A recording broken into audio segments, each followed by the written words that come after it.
ये सच्ची कहानी एक ऐसे बंदे की है जो था जर्मन सिपाही, पर गलती से जब रसिया द्वारा पकड़ा गया तो उसे बॉर्डर से रसिया में एक ऐसी जगह ले जाया गया जहां से बचकर वह कभी नहीं भाग सकता था। मगर उसकी प्रॉब्लम ये नहीं थी, बल्कि ये था कि वहां पहुंचकर उसके साथ कुछ ऐसा हुआ जिसकी उसने भी कल्पना नहीं की होगी।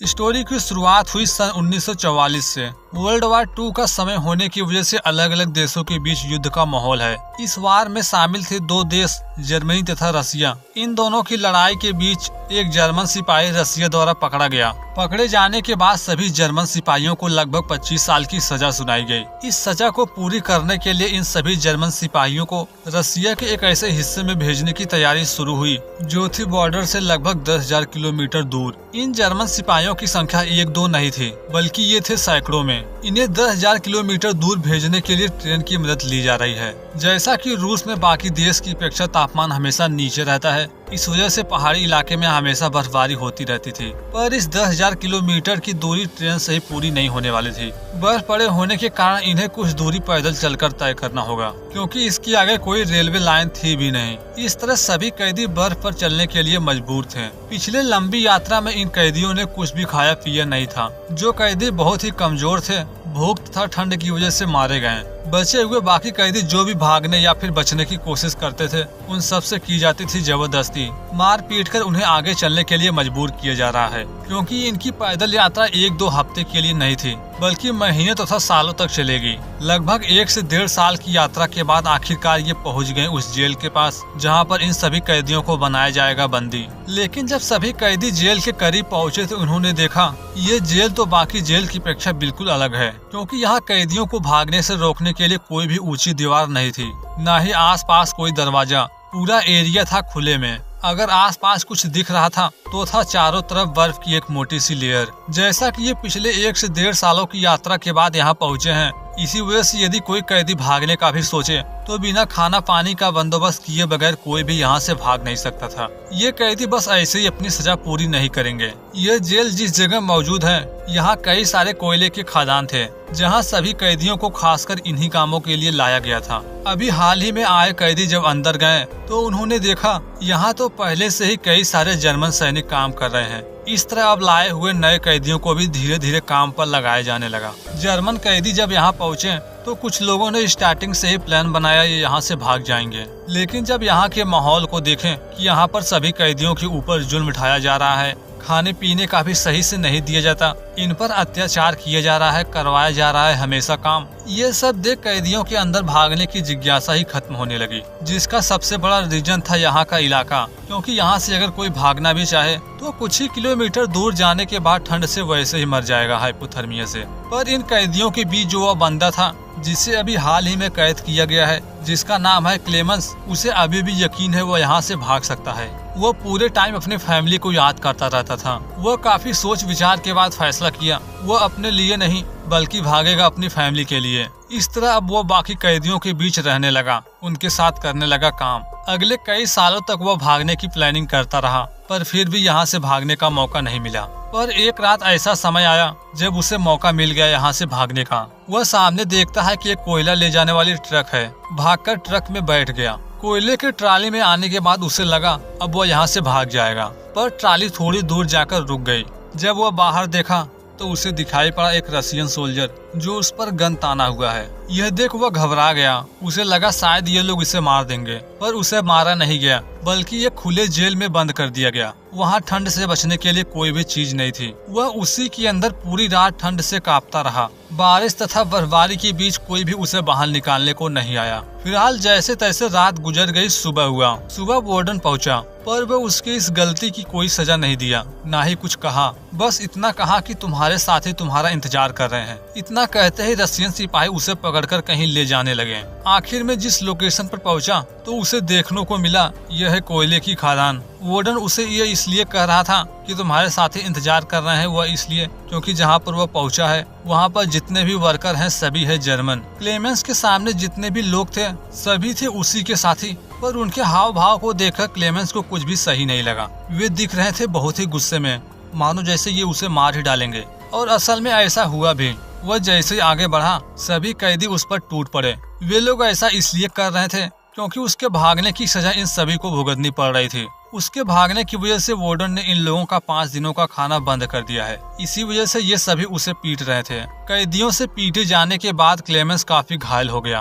हेल्थ इतनी खराब हो गई कि उसे देखने के लिए एक डॉक्टर आया। डॉक्टर से बात करने के बाद क्लेमेंस कहा कि मेरी पत्नी के लिए एक लेटर लिखो, पर डॉक्टर का कहना था यहाँ से कोई भी लेटर नहीं भेजा जा सकता। पर उसकी ये हालत देख डॉक्टर भी चाहने लगा कि वह यहाँ से भाग जाए, इसलिए उसे कुछ सच्चाई बताया यहाँ का। डॉक्टर ने बताया इस जेल के चारों तरफ एक गुफा है जिसके अंदर भरी हुई है जहरीली गैस, जिसके जहर की वजह से यहाँ के सभी लोग मारे जाएंगे। काफी बातचीत के बाद पता चला ये डॉक्टर भी एक जर्मन सैनिक है जो यहाँ आकर बन गया है इनका गुलाम। वह भी कई साल पहले यहाँ से भागने की कोशिश की थी, लेकिन वह कामयाब नहीं हो सका। पर बीते कुछ महीनों बाद उसे पता चला कि उसे कैंसर है। इसी वजह से अब वो यहाँ से भागने के बारे में भी सोचना बंद कर दिया। वह तो ऐसा नहीं कर सकता, लेकिन क्लेमेंस के अंदर भागने की जिज्ञासा देख वो उसकी मदद करना चाहता है। इस तरह डॉक्टर उसका इलाज करने के साथ साथ उसे यहाँ की सारी बातें बताने लगा। आगे चलकर उन सभी चीजों में मदद करने वाला था जिससे उसे यहाँ से भागने में हेल्प मिल सके। क्लेमेंस जब काफी हद तक ठीक हो गया,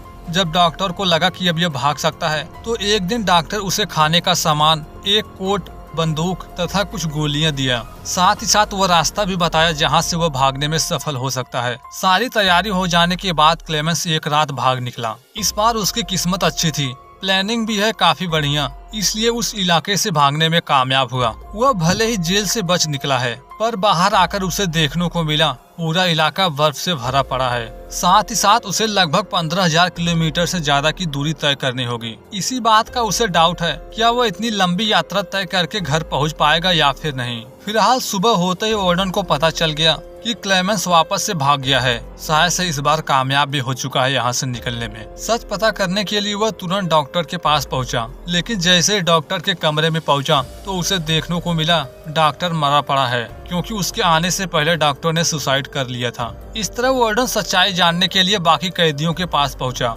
लंबे पूछताछ के बाद भी उसे कुछ नहीं पता चला कैदियों से, क्योंकि बाकी कैदियों को भी उसके भागने की कोई खबर नहीं थी। ना ही उन्होंने उम्मीद की थी कि वह दोबारा से भागने की कोशिश भी करेगा। लेकिन वार्डन यहीं पर नहीं रुका, उसे पकड़ने के लिए अपने सैनिकों को लगा दिया। इस तरह अब उसे ढूंढा जाने लगा। ढूंढते ढूंढते लगभग 5 दिन कंप्लीट हो गए। जेल के आसपास के लगभग 100 मीटर एरिया को ढूंढा गया, लेकिन क्लेमेंस का कोई अता पता नहीं था। इन बीते 5 दिनों में वार्डन को लगने लगा अब तक तो वह ठंड से मर चुका होगा, भला कोई यहाँ से भाग भी सकता है। पर कहीं न कहीं वार्डन के मन में ये सवाल था, हम ये भले ही कह रहे हैं मगर वार्डन अभी भी जिंदा है। सच्चाई भी थी कुछ ऐसे ही। वह अभी भी पिछले 15 दिनों से लगातार चल रहा है। इन 15 दिनों में वह जेल से इतना दूर जा चुका था जहां अब उसके दोबारा पकड़े जाने की संभावना है बिल्कुल कम। उसे चारों ओर दिख रहा था बर्फ ही बर्फ। उसने अब तक जो भी खाने पीने का सामान लिया है, फिलहाल सब कुछ खत्म हो चुका था। इन बीते सालों में लगातार चलते चलते वह बिल्कुल थक चुका है।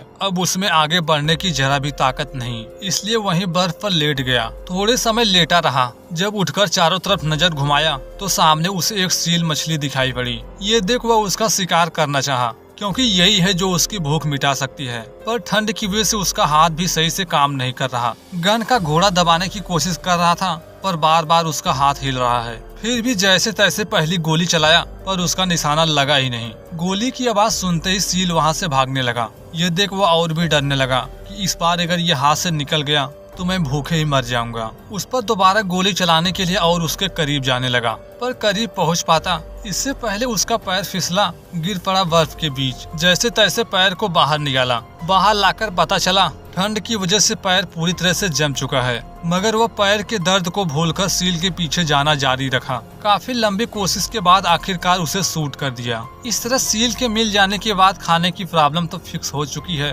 पर उसके आसपास कोई नहीं था। ये बात उसे अच्छी तरह से पता है। ऐसी स्थिति में उसकी मेंटली हालत खराब होने लगेगी। मन बहलाने के लिए वह खुद से बातें करता रहता था हर वक्त। आगे वह रास्ता न भूले, इसलिए समय समय पर कंपास निकालकर दिशा का भी पता लगाया करता था। इसी तरह वो अगले कई दिनों तक चलता रहा। कई दिनों की यात्रा के बाद उसे सामने एक सूखा पेड़ दिखाई पड़ा। पेड़ को देखकर वह काफी खुश हुआ, क्योंकि बर्फ में पेड़ दिखने का मतलब एक ही है कि अब कुछ ही किलोमीटर बाद मैदानी एरिया शुरू होगा। वहाँ से जब कुछ किलोमीटर और चला तो उसे देखने को मिला सामने पेड़ और भी घने होते जा रहे हैं। अगले पल वह पहुंच गया जंगली एरिया में। जंगल के बीच पहुंचते पहुंचते अंधेरा हो गया था, इसलिए रात वहीं रुकने का फैसला किया। ठंड तथा जानवरों से बचने के लिए पूरी रात आग जलाकर रखा। फिलहाल जैसे तैसे रात गुजर गई, सुबह हुआ। सुबह होने पर उसे देखने को मिला धीरे धीरे हवाएं चल रही हैं। वक्त के साथ मौसम भी खराब होता जा रहा था। तूफान इतना खराब हो गया कि उसका खड़ा रहना भी मुश्किल हो रहा था।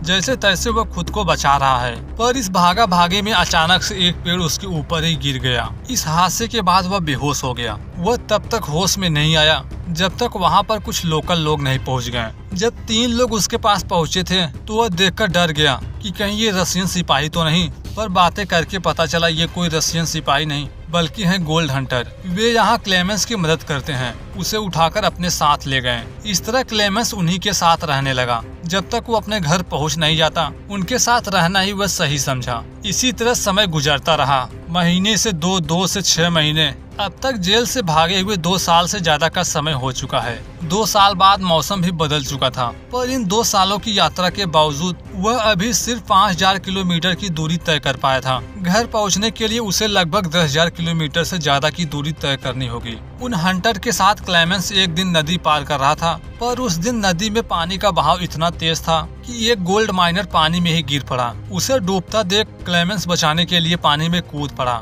लेकिन पानी के बहाव की वजह से दूसरा गोल्ड माइनर वहाँ पर नहीं रुक सका, इसलिए आगे बढ़ गया। जब वो अपने झोपड़ी में पहुंचा तो काफी लंबे समय तक उनके आने का इंतजार किया, पर जब वे फिर भी नहीं आए तो उसे लगने लगा शायद वे दोनों डूबकर मारे गए। पर असल सच्चाई तो कुछ और ही थी। क्लेमेंस था अभी भी जीवित, लेकिन वह गोल्ड माइनर उनके हिस्से का सोना खुद ले लिया। लेकिन क्लेमेंस तथा गोल्ड माइनर जैसे तैसे पानी से बाहर निकले तो वे सीधा उसके झोपड़ी की ओर निकल पड़े। जब अगले दिन पहुँचे तो अपने साथी को झोपड़ी में देख दूसरा साथी बहुत ही गुस्सा हुआ। उसका सोचना था ये हमें बचाने के लिए क्यों कुछ नहीं किया। इसी बात पर वह उसे गोली मार दिया। इस तरह उस गोल्ड माइनर को किसी पर भरोसा नहीं है, क्लेमेंस पर भी नहीं, इसलिए उस पर भी हमला कर दिया।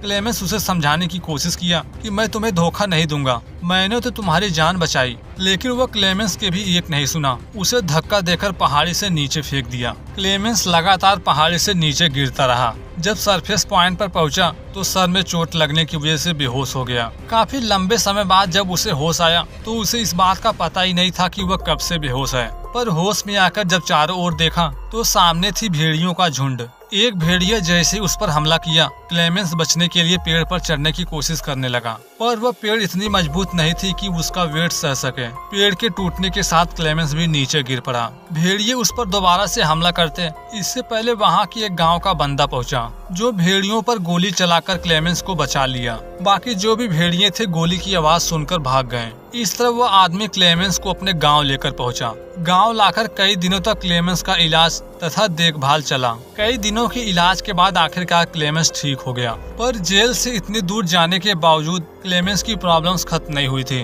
क्योंकि वार्डन अब भी उसे ढूंढने में अपने सिपाहियों को लगाया हुआ था। पर जब 2 साल बाद भी क्लेमेंस उसे नहीं मिला तो वार्डन उसे जान से मारने का आदेश दिया। साथ ही साथ ये भी खबर चलाया कि यदि वह सामने कहीं भी दिखे तो उसे सीधा शूट कर दिया जाए। इस तरह जब यह बात क्लेमेंस को पता चली गांव वालों की हेल्प से, तो यहाँ पर भी गांव वाले उसकी मदद कर रहे थे।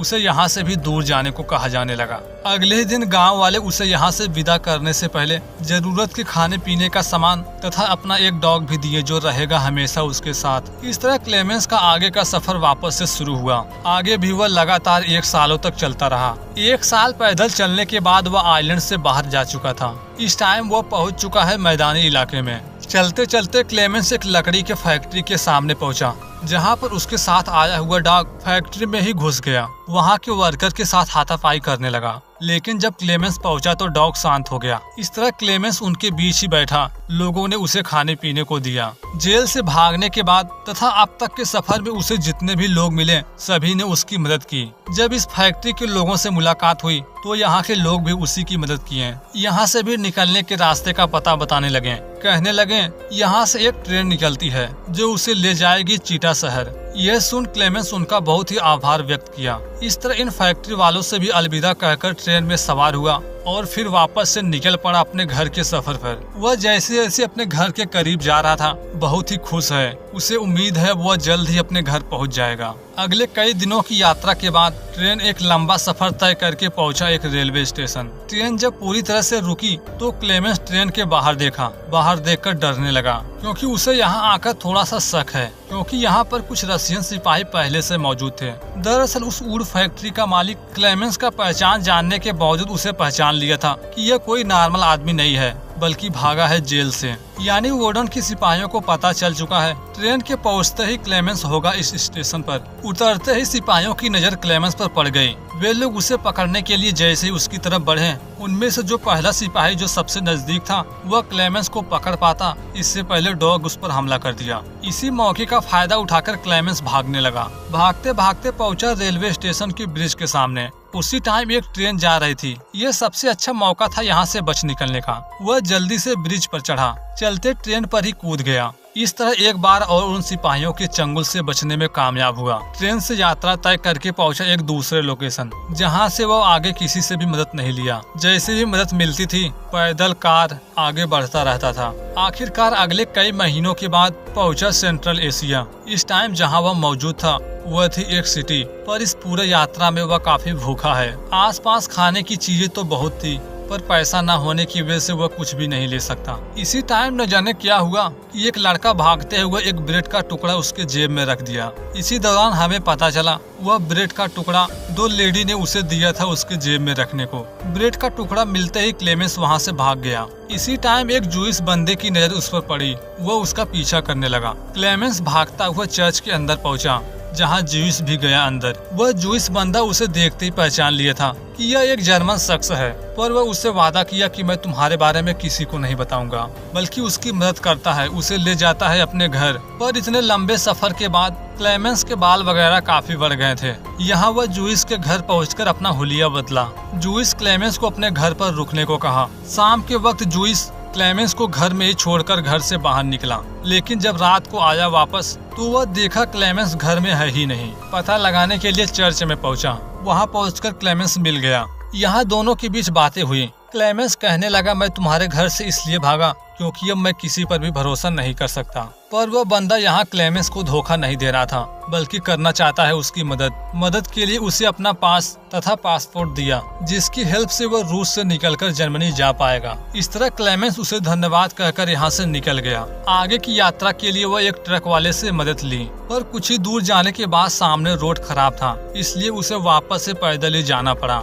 अगले कई दिनों तक चलने के बाद आखिरकार बॉर्डर के नजदीक पहुंच गया। बॉर्डर पार करने के लिए उसके पास था, लेकिन जब वो स्टाफ को पास दिखाया तो स्टाफ को उस पर शक हुआ। यह देख एक पल के लिए क्लेमेंस तो घबरा गया, पर उसे रोका नहीं गया। जाने की परमिशन दे दी गई। इस तरह वह जैसे ही गेट से बाहर निकला उसने राहत की सांस ली। वह धीरे धीरे ब्रिज को पार करने लगा। उसे अब उम्मीद है ब्रिज को पार करने के बाद वह भगोड़ा नहीं कहा जाएगा। मगर ब्रिज के बीच जैसे ही पहुंचा उसके चेहरे पर लाइट जली। सामने देखा तो एक शख्स खड़ा है। यह कोई और नहीं बल्कि था उसी जेल का वार्डन। यह देख एक पल के लिए क्लेमेंस मुड़कर वापस जाने को सोचा, पर वह ऐसा करता वार्डन अगले ही पल उसके रास्ते से हट गया। क्लेमेंस आगे बड़े सहमे हुए धीरे धीरे एक एक कदम आगे बढ़ाता हुआ उसके सामने से गुजरा। पर वह जैसे वार्डन के सामने से निकला, वार्डन की जुबान से आवाज आई, जीत मेरी हुई। यह दो सैनिकों की लड़ाई थी, पर वह हार मानने को तैयार नहीं था, इसलिए वार्डन उसे जाने दिया। इस तरह अगले कई दिनों की यात्रा के बाद वो वापस जर्मनी अपने घर लौट आया। घर पहुंचकर पता चला उसकी पत्नी तथा बेटी इस टाइम थे चर्च में। क्लेमेंस जब चर्च में पहुंचा तो उसकी बेटी पीछे मुड़कर देखी। इस तरह क्लेमेंस लगभग 7 साल तथा 14 से 15,000 किलोमीटर की दूरी तय करके अपने घर वापस आने में कामयाब हुआ था। इस वीडियो में बात की गई है न्यूजीलैंड के एक ऐसे बंदे की जो अपने डॉग के साथ हाइकिंग के लिए निकला कुक की पहाड़ी पर, और उस पहाड़ी पर पहुंचकर उसके साथ कुछ ऐसा हुआ जिसकी उसने सपने में भी कल्पना नहीं की होगी। Thanks for watching this video.